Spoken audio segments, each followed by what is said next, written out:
Encuentro, enfoques y contrastes de ideas para la construcción de una ciudadanía informada, inclusiva, con justicia social y participación democrática. En voz alta. Muy buenas noches tengan todas y todos ustedes que nos hacen el favor de recibirnos en sus hogares en esta nueva emisión de su programa En Voz Alta. Hoy con un tema que es prácticamente ineludible de lo que sucedió, pues ya no sé exactamente cuándo. Arturo, muchas gracias por acompañarnos en esta noche, como siempre nuestros panelistas. No sé cuándo empezó a suceder esto. Si realmente había una intención del partido Movimiento Morena de sacar lo que sacaron en su Congreso Nacional el día domingo, o fue una reacción generada por algunos militantes o simpatizantes del movimiento, lo que ocasionó que se generara un documento que se aprobara en el Congreso Nacional de Morena, que establece lo que vamos a analizar en este programa. Y yo digo porque no sé exactamente cuándo comenzó, porque parecería ser que es una de las dos reacciones que tuvo la presidenta de la República en las últimas 3 semanas.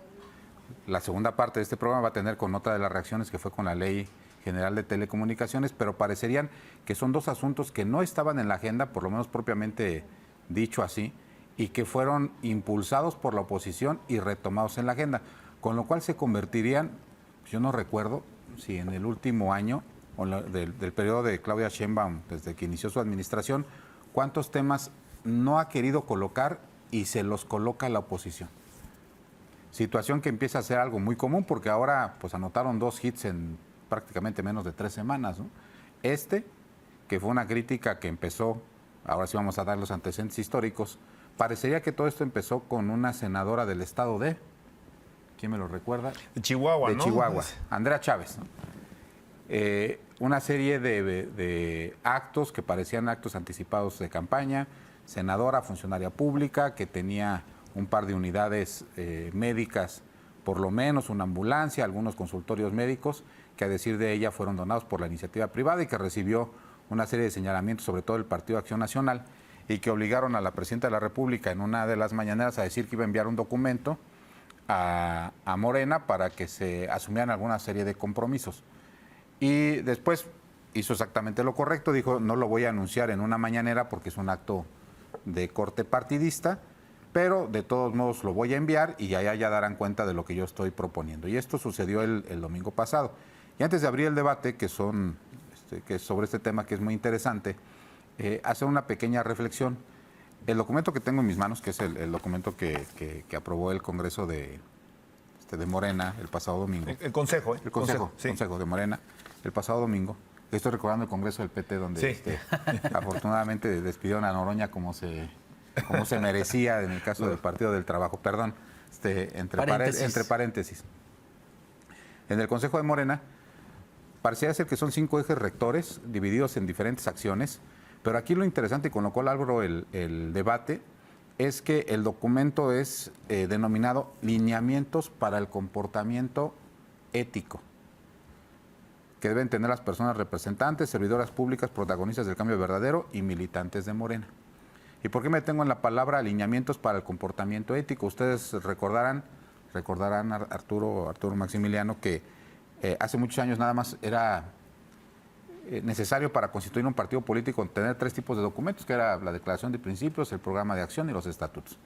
Y después, en aquel entonces, yo recuerdo que fue el PRI el que empezó a poner de moda que también hubiera un código de ética, y creo que fue el primer partido que lo puso. Después siguieron algunos más, si la mente no me falla. Con otros nombres, ¿no? También había los principios de doctrina, ¿no? El PAN, la proyección de principios. O sea, como cada partido tiene sus formas de ponerle, ¿no? Código de conducta, código de ética. Que esto podría ser o podría parecer algo similar o que enriquezca la parte de la ética, pero ha habido una desinformación o un desconocimiento sobre estos documentos diciendo que se incorporan a la normatividad del Partido Movimiento Morena. Sin embargo, quiero hacer la anotación de que cuando se trata del tema de lineamientos éticos, quiere decir, no quiero decirlo para que suene así tan cruel como parecería, que pareciera ser que son de cumplimiento opcional. Porque si están en el campo de la ética, no están en el campo de lo normativo. Lo que se incorpora en el campo de lo normativo ya no necesariamente pudiera o no ser ético, sino que se tiene que cumplir. Cuando estamos hablando de un documento ético, apela a la voluntad del que lo tiene que cumplir para ver si desea o no hacerlo. Habrá que ver cómo van a ligar de forma, pues digamos, estatutaria la falta del comportamiento ético con alguna posible sanción dentro del partido movimiento. Pero en general, estos 5 ejes o principios rectores que distribuyen ciertos puntos de comportamiento de los militantes o protagonistas del cambio verdadero, pues aparentemente están vigentes a partir del día domingo. Y pues yo quisiera abrir este debate con cuál es su análisis en general, antes de entrar en lo particular, de la emisión de este documento, Arturo. Mira, yo me quedaría en la parte que tú bien señalas, la parte de la obligatoriedad o el tema de cómo se... bueno, hay evidentemente te genera una carga como militante de qué hacer y qué no hacer. Sobre todo creo que es más una serie de lineamientos de qué no hacer. Pero en el análisis creo que lo que está ausente es que no hubo una determinación del Consejo. Probablemente ahí sí me declaro en este momento sin los elementos para decir si es facultad solamente del Congreso. Me refiero al Congreso del partido. Ajá. El haber cambiado los estatutos para un efecto que, insisto, nadie casi ha hablado al respecto, es que no se incluyó que la obligatoriedad para el propio partido de no presentar candidatos en esta lógica del nepotismo, que fueran esposa, hijos, papás, hermanos, para el 27, como se había especulado, ¿no? Que iba a ser uno de los grandes temas de este Consejo y que se iba a imponer como un tema obligatorio para efectos del partido el que no se pudieran postular familiares, ¿no? En este tema del nepotismo y que quedaría de alguna forma ya establecido, por lo que inclusive que no podría hacerse esto de que, ¿sabes qué? Me voy por uno de los partidos aliados, por Verde y PT, y entonces le doy la vuelta a cumplimiento del estatutario, pero luego acabo haciendo una candidatura común o una alianza electoral con Morena y entonces me presento con los 3 logos, ¿no? Esto no está. Yo creo que partir por ahí, porque sí había la expectativa de que se determinara ya por vía estatutaria esta prohibición, pero efectivamente, como tú lo señalas muy bien, Charlie, o sea, a modo no de una situación de pues, donde tú mismo seas el supervisor si estás o no cumpliendo, ¿no? Entonces, ese es algo que a mí me llama la atención en primer lugar. En segundo lugar, un poco este tema de que todo lo que esté en estos lineamientos queda, pues de alguna forma que lo puedas denunciar con esta comisión que se encarga de los temas de honor y justicia, ¿no? Entonces, aquí también, de repente me suena un poquito, no sé, el procedimiento es que mi tocayo ve por la calle a un militante de Morena y dice, oye, me parece que la chamarra que trae este señor es una chamarra de lujo, ¿no? Que es una chamarra cara, que no corresponde a los lineamientos éticos, y entonces voy y lo denuncio, o otro militante en ese sentido. A mí la verdad es que son temas que a veces quedan un poquito como volando, ¿no? ¿Qué es lo suntuoso? ¿Cuál es la forma de exhibir estos excesos? Si es el simple hecho de tenerlos o el hecho de publicitarlos por las conocidísimas redes sociales, ¿no? Hay personas, y esto no tiene que ver a veces ni con los partidos ni con la política, que pues hasta al baño que van le toman una foto y la suben a las redes, ¿no? Entonces, aunque no sea su baño. Aunque no sea su baño, claro. Entonces, ¿cuál es ahí también todos estos parámetros? Decíamos, se fuera el aire de broma, bueno, pues puede ser que sea más suntuoso y más caro comer en restaurantes de Bernardo Quintana que en varios lugares del mundo. Literal. No, a ver, yo espero que no sea sujeto de sanción, ¿verdad? Oye, yo te puedo decir que hay restaurantes en Querétaro más caros en Bernardo Quintana que terrazas en Marrakech o que restaurantes enfrente a la Ópera de Australia, ¿no? O en lugares pues muy reconocidos en Nueva York, ¿no? Entonces, pues habría que ver entonces cuál es ese tema de cómo trazamos esta línea, ya no de lo que se puede o no se puede hacer, sino pues donde a consideración de estos planteamientos, pues está rebasando precisamente estos límites o está siendo exhibicionista por el simple hecho de estar, de ir o por publicitarlo de alguna forma en las redes, ¿no? Entonces, sí hay algunos temas y yo sinceramente también creo, y viene por supuesto en los lineamientos éticos, que todo parte, para mí, la parte más relevante, creo yo, es el tema de la honestidad, ¿no? Es decir, creo que lo más relevante es que no haya actos de corrupción que sean los que generen precisamente este enriquecimiento que luego es a todas luces visible por vía de las redes sociales o hasta del día a día de las personas. Son lo que le conocemos como riqueza inexplicable y que no me queda tan claro que hoy haya sido algo pues sancionado en los partidos políticos, ¿no? Se siguen robando los unos a otros militantes, personajes, mujeres, hombres políticos, y algunos vienen pues ya con una cola muy larga y sin embargo pues ahí están, importan ese desprestigio y a veces hasta los postulan.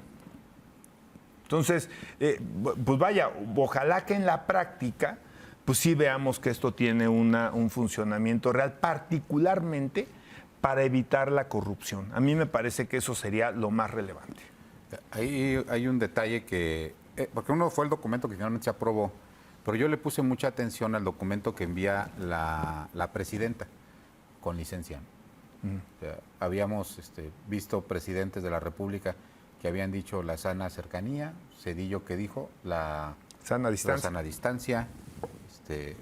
José Calzada para un tema local que dijo un gobierno sin colores y pues ya sabemos en qué terminaron estos gobiernos que se distanciaron de su partido. La presidenta dijo yo meto una licencia y yo mientras no soy militante Morena, pero ahí les envió una carta. Una parte de la carta, Arturo, me pareció muy interesante porque hay una seria crítica a la gente que se está incorporando al movimiento de la Cuarta Transformación, si debería de estar o no ahí. Y la presidenta dice en una frase, dice, la eficacia de estos personajes, dice, en ciertas circunstancias. Entonces, pues, te pone dos elementos cuando sí tendría que ser, o tendría que valorarse la posibilidad de incorporar cuadros, o de incorporar actores políticos bajo dos requisitos establecidos en ese documento. El primero, eficacia. Una palabra interesantísima. Buenos operadores políticos. No, ¿en qué momento lo sumas? Y voy a poner el caso que parecería un caso ícono, el caso de los Yunes de Veracruz.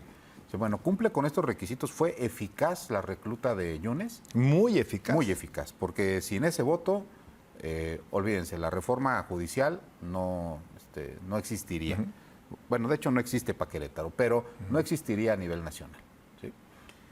Entonces, ¿eso cumple el principio de eficaz? Sí. El tema de la circunstancia, ¿en qué circunstancia es eficaz? Pues en la circunstancia de una votación nacional. Entonces, bienvenido Yunes al movimiento. Eso es lo que tiene que ver. Y luego pone una coma. Y como las buenas normas dice, esta es la regla general. Si cumple estos dos requisitos, bienvenido al movimiento. Pero pone una coma y después dice, sin caer en el extremo pragmatismo. Es decir, sin que esto sea la regla general. Entonces, creo que va a haber algunas sumas bastante interesantes en los próximos meses o en los próximos años que van a tener que cumplir con estos criterios o que por lo menos nos abre la posibilidad de qué está pensando la presidenta de la República cuando se encuentra con este tipo de eventos o de hechos o de circunstancias, ¿no? Si es eficaz y la circunstancia ayuda, pues bienvenido. Pero que no sea siempre. Eso parecería ser, no lo hagan todos, ¿no? Simplemente parecería que yo lo puedo hacer y yo lo puedo valorar, pero lo demás está sujeto a cierto grado de determinación. Y otra, cuando vemos los lineamientos, pues incluye o cae en la tentación de todos los que hemos elaborado documentos que tienen que ver con la ética, Arturo. Un día les invito a que intenten hacer un documento ético en su organización, en su escuela, en el salón de clases, y van a ver que es algo muy complicado. ¿Por qué? Porque tienes que distinguir entre lo que ya está en la norma y lo que es puramente ético. El 80% de los enunciados que están en el documento ya están en la norma. O sea, son ya sanciones previsibles, no puedes tratar a la gente mal, no las puedes ofender, etcétera, etcétera. O sea, habría que hacer una depuración para ver exactamente cuáles son los comportamientos éticos. Y como bien decía Arturo, si estuviéramos hablando, por ejemplo, de una organización normal, en materia laboral, lo voy a poner en materia laboral. En materia laboral, si incumples algunas de las normas de la empresa que están reguladas, pues lo que te ganas es un despido con causa justificada. Es decir, te corren porque hay una violación a serias normas. Pero también las empresas tienen sus códigos de ética, que no necesariamente son las normas internas de la empresa. ¿Qué pasa si incumples un código de ética? Bueno, pues la sanción puede ser una llamada de atención pública, una llamada de atención privada, pero la sanción también puede ser la separación. Pero en materia laboral, te separan de la empresa, pero sin causa justificada. ¿Sí? Es decir, te tienen que hacer un pago de indemnización, pero de que te sacan de la empresa, te sacan de la empresa. Voy a poner un clásico ejemplo del tema de las empresas, ¿no? Para después aterrizar en el caso de Morena. El comportamiento ético de un trabajador en redes sociales no puede estar regulado con la normatividad normal de la empresa. Pero ¿qué pasa si un trabajador manifiesta su inconformidad fuera de horario laboral contra la empresa donde trabaja? Ese está en el campo de la ética. Sí, claro. ¿Sí? Ese sí es un comportamiento puro. ¿Cuál es el otro comportamiento puro? La forma en la que se viste. ¿Sí? La forma en la que actúa, la forma en que se dirige con sus compañeros. Hoy se permiten o no los apoya. Hay cosas que sí están en el campo de la ética. Yo no los veo en términos generales en el documento. En el documento abarca mucho de lo que ya está prohibido por los estatutos. Y sobre todo el campo de lo que tendría que ser la sanción. Le van a retirar a alguien, Arturo, sus derechos militantes, partidistas por cosas. Y otra de las cosas que también decía Arturo Maximiliano, que es bien interesante, el tema, se mandan las cosas o se mandan algunas disposiciones al campo de la ética porque es bien difícil normarlas por lo subjetivo que son. No, es que, perdón, yo me quiero imaginar. Adelante, son sus temas. Vuelvo al caso de el caso del señor de Colón, ¿no? Que se vistió no de Colón, perdón, de Amialco. Perdón, ya estaba yo llevándome un presidente entre los pies, no, que se vistió con una, creo que Louis Vuitton, alguna cosa, prácticamente se disfraza, ¿no? Que hubo todo un metaanálisis de si era original o no, pero... No, es que a eso iba exactamente. Oye, es que tú estás incumpliendo, te llamo a Comisión Nacional de Honestidad y Justicia porque alguien te tiene que denunciar. No creo que lo vaya a hacer de oficio la comisión. Y entonces ya quiero imaginarme este juicio, esta controversia, donde digo, oye, ¿qué crees? Aquí traigo mechambritas y son imitación. Y entonces, ¿qué dice la comisión? ¿Fue ostentoso, no fue ostentoso? Trató de mandar un mensaje de ser una persona extrafalaria porque gasta mucho en la ropa, pero fíjate que va a tener que disculpar porque me acredita que su vestimenta es pirata, ¿no? De verdad, o sea, se puede llegar a ese tema, ¿no? A las subjetividades, y creo que es lo que hay que evitar. Por eso yo me concentro, para mí, yo creo que ustedes también, pues como profesionistas, en algunos casos como investigadores, pues a lo objetivo. A mí creo que lo más relevante es que, además, esto que estás tú presumiendo, por así decirlo, es mal habido.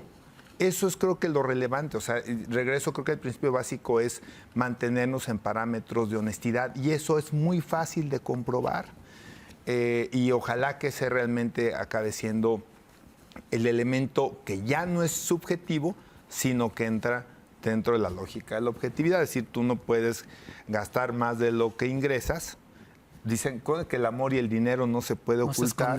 Bueno, pues entonces bajo esa lógica creo que sería muy fácil decir, oye, ¿sabes qué? Espérame, tú sí no estás cumpliendo. Y entonces ahí sí hay otro tipo de herramientas pues para evitar que esas personas primero continúen haciendo política dentro de un partido, en este caso el Partido Movimiento Morena, Y otra, pues idealmente que no lo hagan por ningún otro partido, ¿no? Porque justamente están incumpliendo los elementos que entiendo es parte de esta transformación que se supone todos los partidos quieren, pues que es que ya no exista corrupción, uno de los grandes males de México.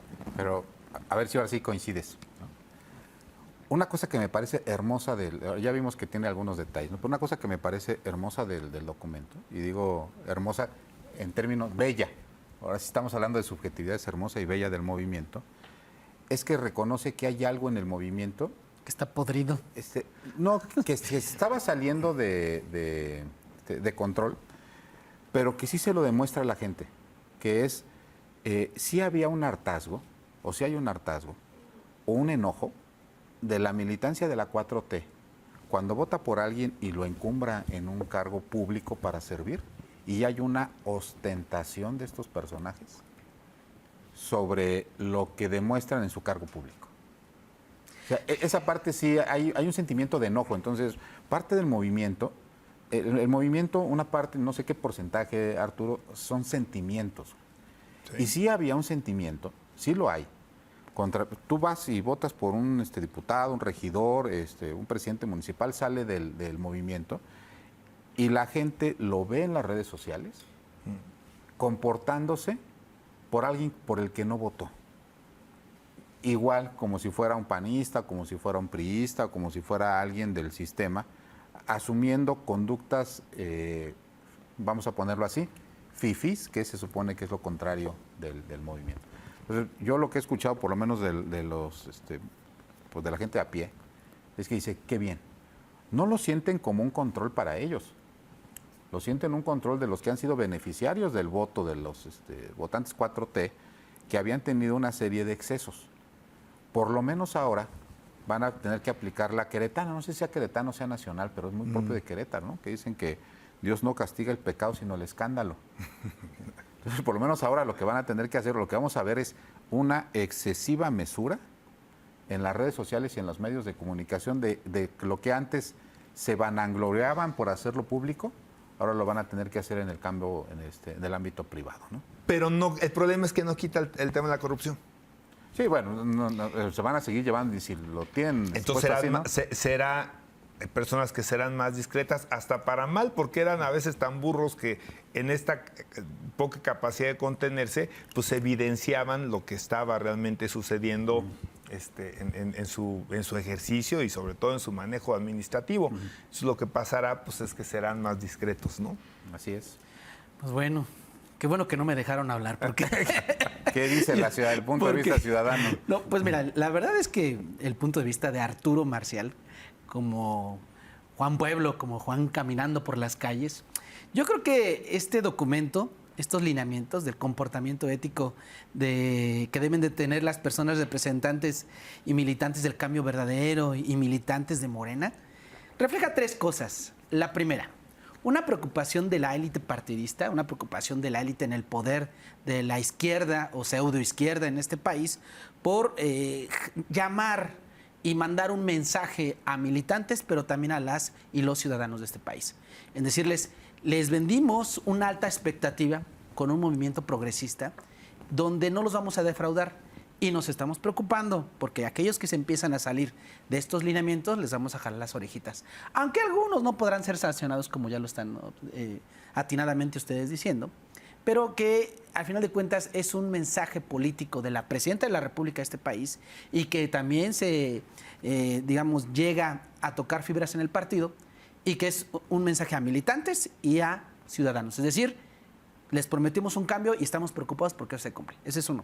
Segundo, lo que refleja este documento es que la aceptación tácita de que algo se está pudriendo dentro de este movimiento. La verdad es que hay personajes, actores, de manera particular que han tenido excesos, ¿no? Y que esos excesos, pues, les llegan a reeditar negativamente electoralmente al movimiento de la 4T, ¿no? Y pareciera ser que esto es solo para Morena, pero esto también salpica a sus aliados del Verde y del PT. Sí.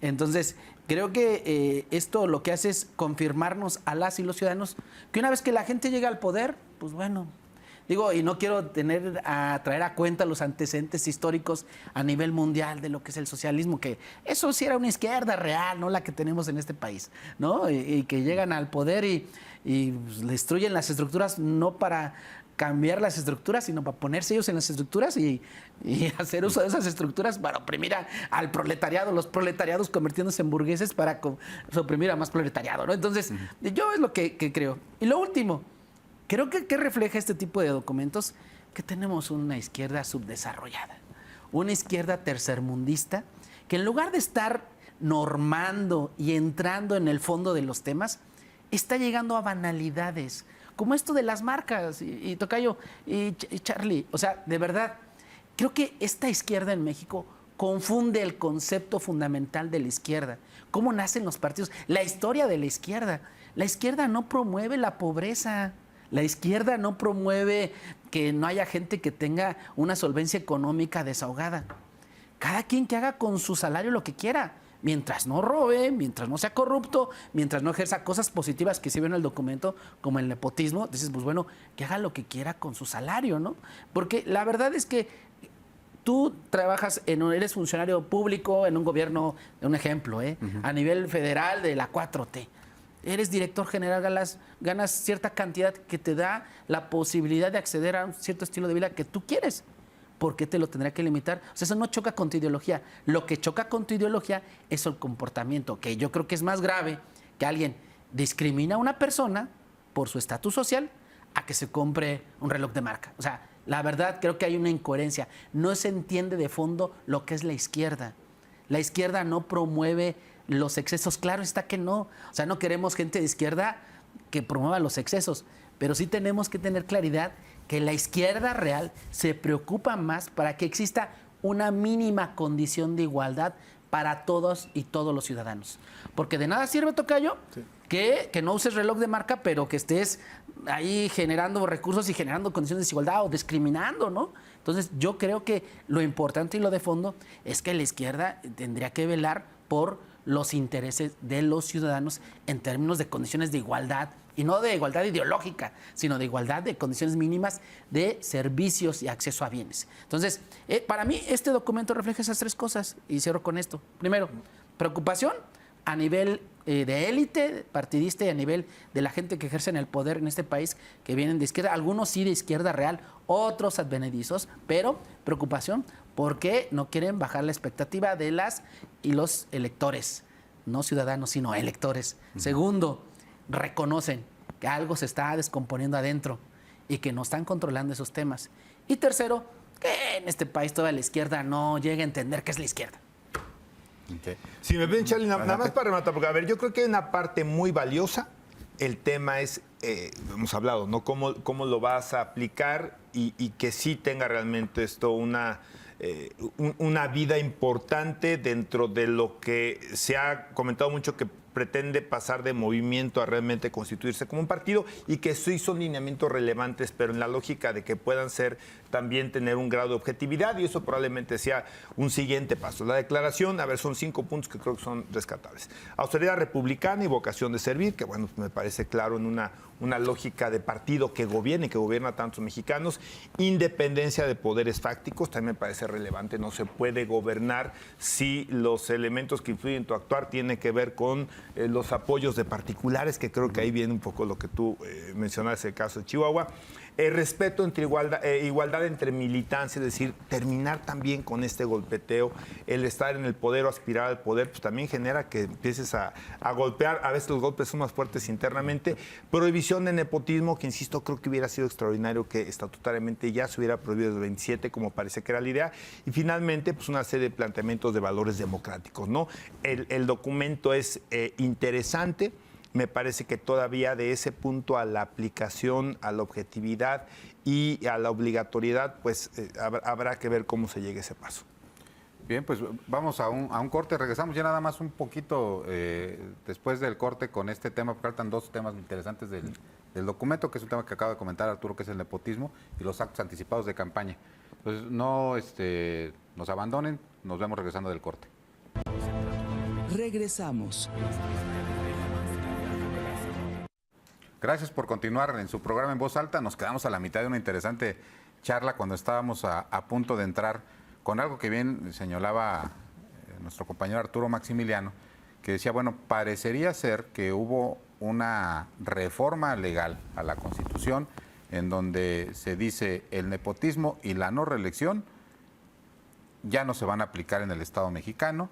Originalmente la reforma en sus términos, como lo manda la Presidenta de la República, decía que será aplicable para el 27, y luego al parecer hay una rebelión, o no le llamamos rebelión, una manotazo en la mesa o una contrapropuesta de un partido que logra hacer cambiar la reforma y dicen, bueno, pues que siempre no, que para el 27 no, que va a ser para el 30. Y entonces el Movimiento de Regeneración Nacional Morena dice, bueno, si eso fue lo que se aprobó en la ley y eso es lo que está en la Constitución, para el 27 y para el 30 ya no hay reelección y se ponen las reglas que son el antinepotismo.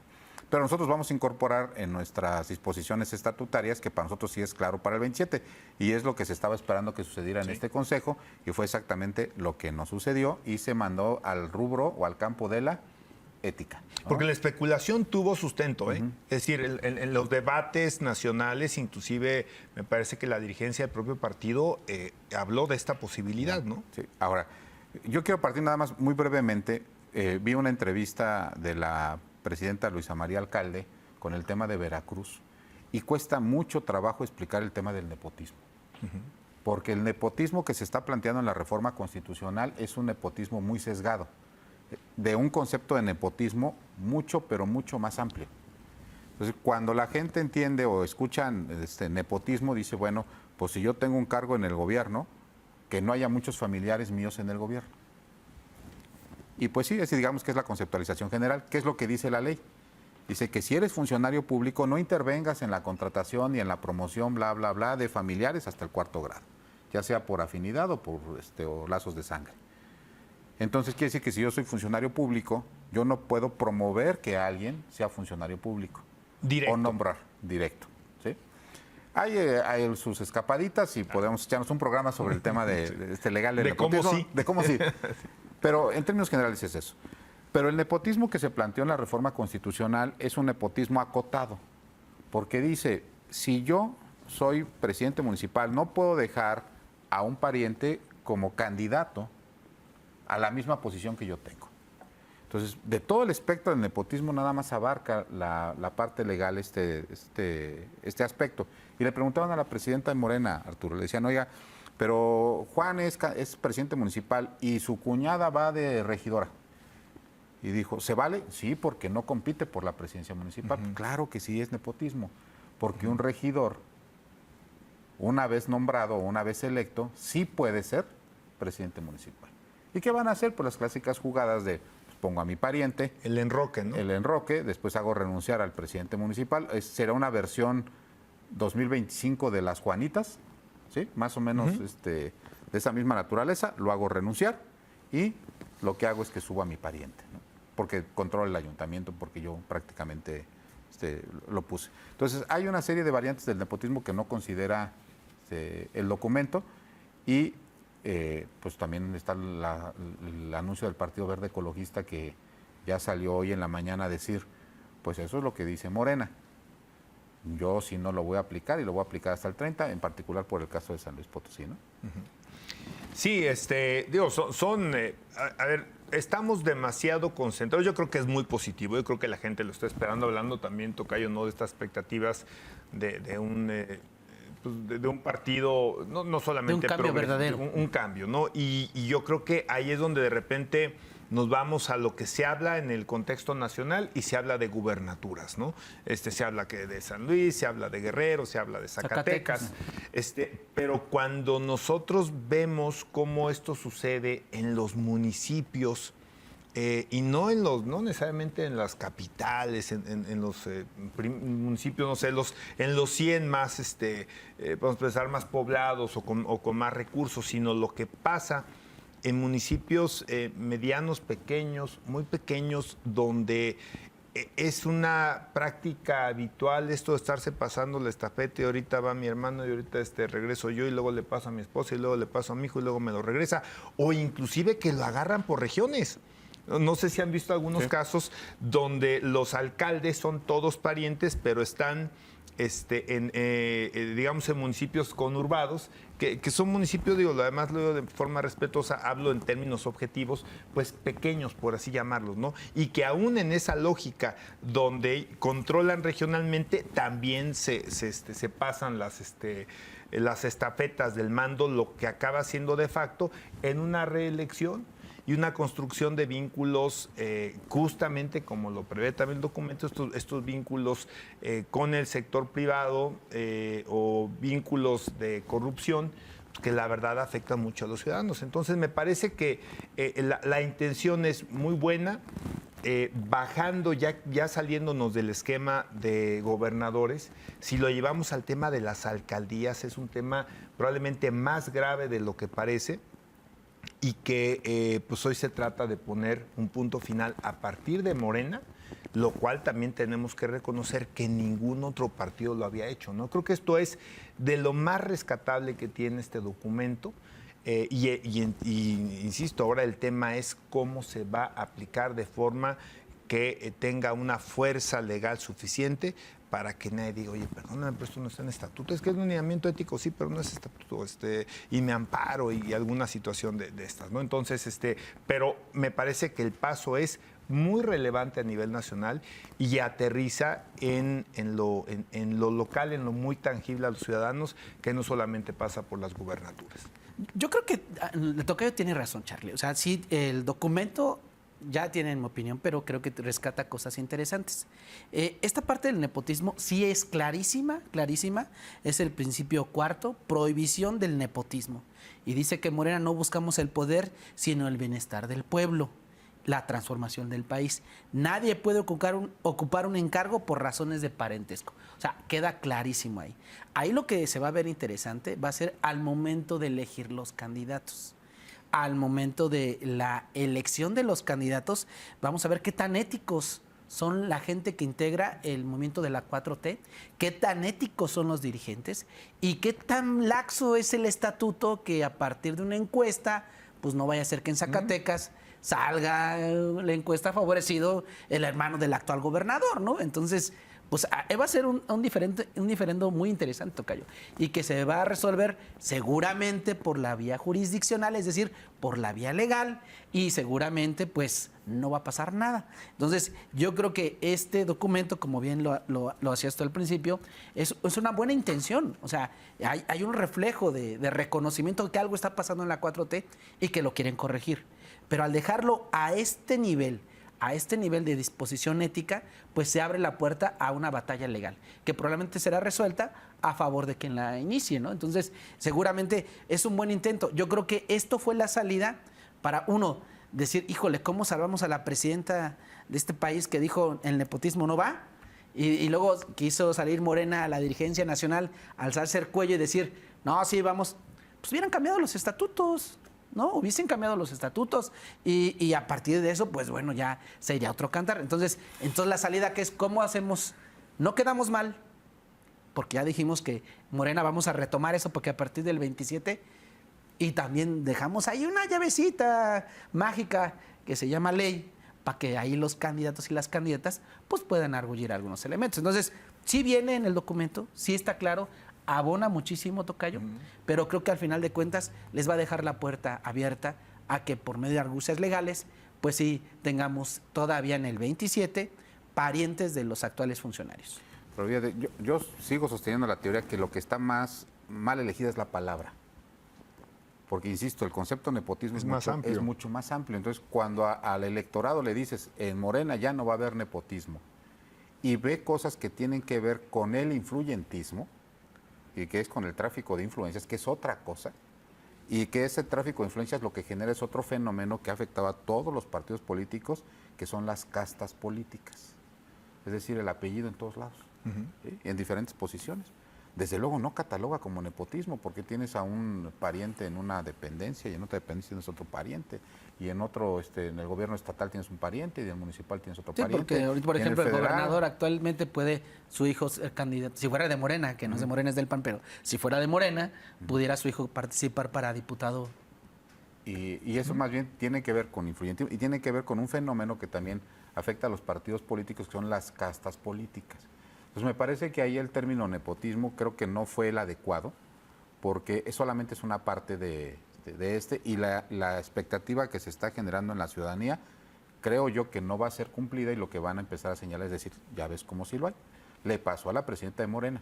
Cuando trató de explicar este tema de nepotismo, le dijeron, sí, pero tu mamá trabaja en tal lado, tu hermana trabaja en tal lado, y no salió bien librada de esa entrevista. Y yo le creo lo que quiso decir con el nepotismo, pero lo que está es la palabra mal seleccionada. Decía, es que lo que estaba en mi familia no es nepotismo. Puede ser nepotismo legislativo, ¿no? En un momento dado. O el heredar cargos, eso hubiera sido suficiente. ¿Sí? Oye, ya no se van a heredar los cargos. Eso creo que la palabra es mucho más poderosa y refleja más el fenómeno.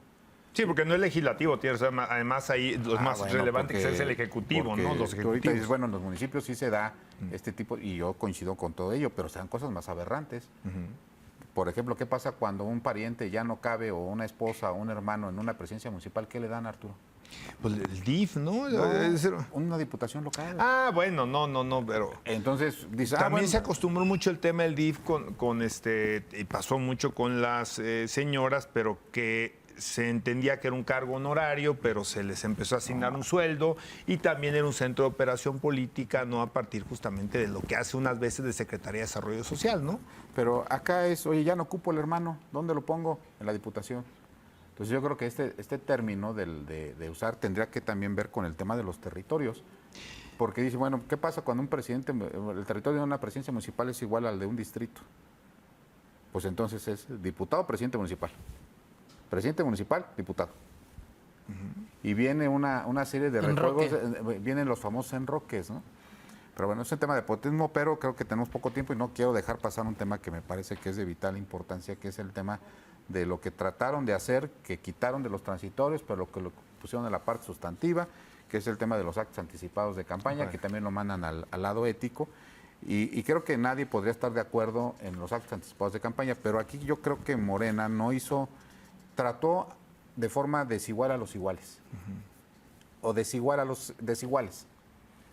¿Por qué? Porque no es lo mismo que ese lineamiento, que a mí me parece que está hecho en los actos anticipados de campaña, para estados donde gobierna Morena, en donde les sirve para que los que quieren, como decíamos en política, no se salgan del huacal y que se formen y que tengan cierto grado de disciplina, a los estados en donde están en oposición.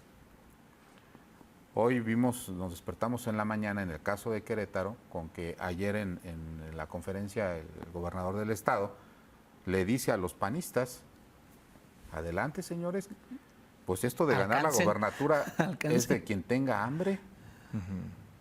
Y no solamente no sanciona el tema de las barras que han aparecido ahí de diferentes actores políticos, sino que les dice lo importante, y es la frase muy interesante, que es, por favor, lo que se trata es que posicionen el partido político.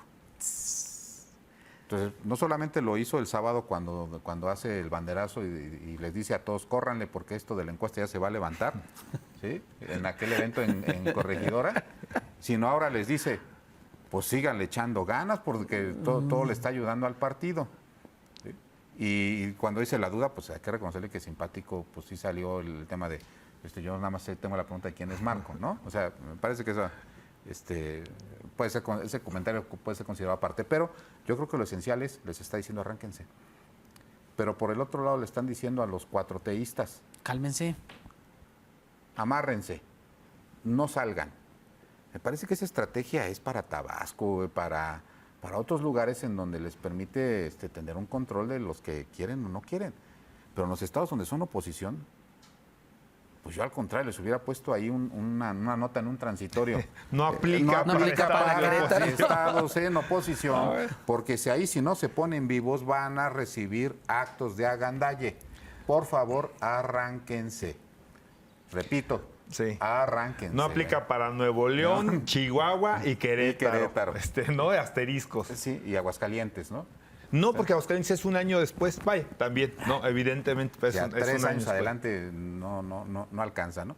Me parece que si se interpreta así como que los están amarrando, por lo menos aquí en el caso de Querétaro, sería un error que va contra lo único que no puedes recuperar en política, que es que el tiempo. El tiempo, ¿sí? creo que ya deberían de estar todos en calle y a lo mejor decir, pues como que medio de palmillas para acá, los lineamientos pudieran tener cierto grado de flexibilidad, ¿no? Podría, sería algo también altamente pragmático, ¿no? Pero realista. Yo creo que ha habido cosas todavía más graves que han pasado en Morena en las últimas 2 elecciones, que es no aprovechar particularmente los periodos que la ley sí permite de promoción política, que es estas precampañas con candidatos únicos, ¿no? Entonces es increíble que hasta esa ventaja pierdas, ¿no? Entonces, pero estoy de acuerdo contigo, digo, lo que también se tiene que observar políticamente es que efectivamente en estos estados no gobernados por Morena ya hay un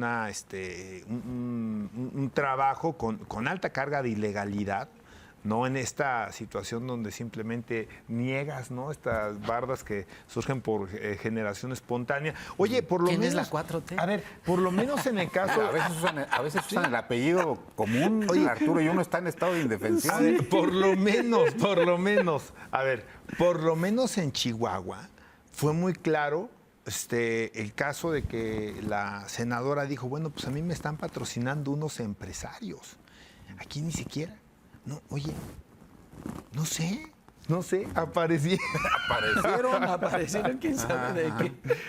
Sí. Oigan, miren, pues yo voy a hacer un comentario que espero no romperle el corazón a ambos dos, pero a mí me parece que en la 4T Querétaro no representa mucho. La elección pasada, me remito al antecedente histórico. ¿Cuántos se tardaron en elegir sus candidatos para empezar? Entonces, ahí, ¿cuál actos anticipados de precampaña había? Actos retrasados de campaña. Actos retrasados de campaña. Y eso obedece a que en Querétaro, a nivel nacional, me refiero desde donde toman las decisiones, en la Ciudad de México, para la Ciudad de México, Querétaro, híjole, no sé qué tanto le represente electoralmente, políticamente, aunque sí representamos un tema de polo de desarrollo económico a nivel nacional, pero no lo sé. Y segundo, pues bueno, hay varios mensajes de las que deciden o de los que deciden en la 4T cuando vienen a Querétaro, ¿no? La última visita de la presidenta pues mandó varias señales, ¿no? Y entonces, como dando a entender, pues a qué se le va a respetar la plaza al señor de color azul. Entonces, no lo sé, yo por eso yo no les quiero romper el corazón, pero me parece que Querétaro en este aspecto, pues no representa mucho por la 4T. Pues también hay que ponerles ahí manita y apretarles hasta el último para ver a quién decidimos poner como candidato legitimado con ciertas encuestas, ¿no? Entonces, esa es mi visión, perdón. Pero yo en Yucatán, que por cierto, a la coincidencia de que también ahí viene el tren, ¿no? Pues en Yucatán yo veía al presidente López Obrador que siempre si tenía algún comentario, digamos, de alguna forma para exaltar el buen trabajo de un gobernante, pues era al gobernador de Yucatán. Mauricio Vila, que además aparecía de manera constante como primer lugar en desempeño nacional, estas encuestas que luego varían mucho de acuerdo, depende a cuál acudas, pero él sí era una constante. Y sin embargo, pues llegó Morena, ¿no? ¿Con un panista? Contra todos los pronósticos. Con un panista, efectivamente. Bueno, yo nomás digo. Con un expanista, ¿no? Con un expanista, sí. Porque dicen que para que la cuña apriete, tiene que ser del mismo palo. No vaya a pasar lo mismo en Querétaro. No, un señor que se llama Armando Rivera no vaya a estarse frotándose las manos. O sea, yo nomás digo, entonces... Esas cosas no pasan. Esas cosas no pasan en política en este país. Entonces, pues yo nomás hago el comentario al hilo, no crean que tengo informantes ahí. No, te voy a robar la frase y te voy a citar cuando dicen en Querétaro no solamente no hay actos anticipados, hay actos retrasados de campaña. Sí, totalmente. Yo creo que hubo un par de cuatroteístas bien intencionados. Y voy a señalar el único que ha salido con su nombre completo, que es Ricardo Astudillo, que dice, bueno, pues ahí están mis bardas, y dice, Ricardo Astudillo, ve mis iniciativas, ¿no? Yo cómo veo esa invitación, yo no lo veo como un reto. Yo cuando veo un cuatroteísta saliendo a poner sus bardas en respuesta a lo que está haciendo Acción Nacional, es un llamado a que todos los demás salgan. Pero me parece, Charlie, que ya hay aquí un llamado a no hacerlo, ¿eh? Bueno, pues yo haría un llamado a hacerlo, a pesar de esto, con la carta de la presidenta Claudia Sheinbaum, diciendo, esto va sujeto a criterios de eficacia y circunstancia. Y me parece que la eficacia en Querétaro y circunstancia... Y particularmente la circunstancia. La 4T podría tener motivos, como dicen los abogados, excluyentes de responsabilidad, ¿no? Que en este caso es pues una campaña muy adelantada de parte del Partido Acción Nacional. Atenuantes. O atenuantes. Atenuante. ¿No? Y bien por el Partido Acción Nacional, está haciendo su chamba. Me parece que la declaración del gobernador es decir, el que quiera ser gobernador, que demuestre que tiene hambre.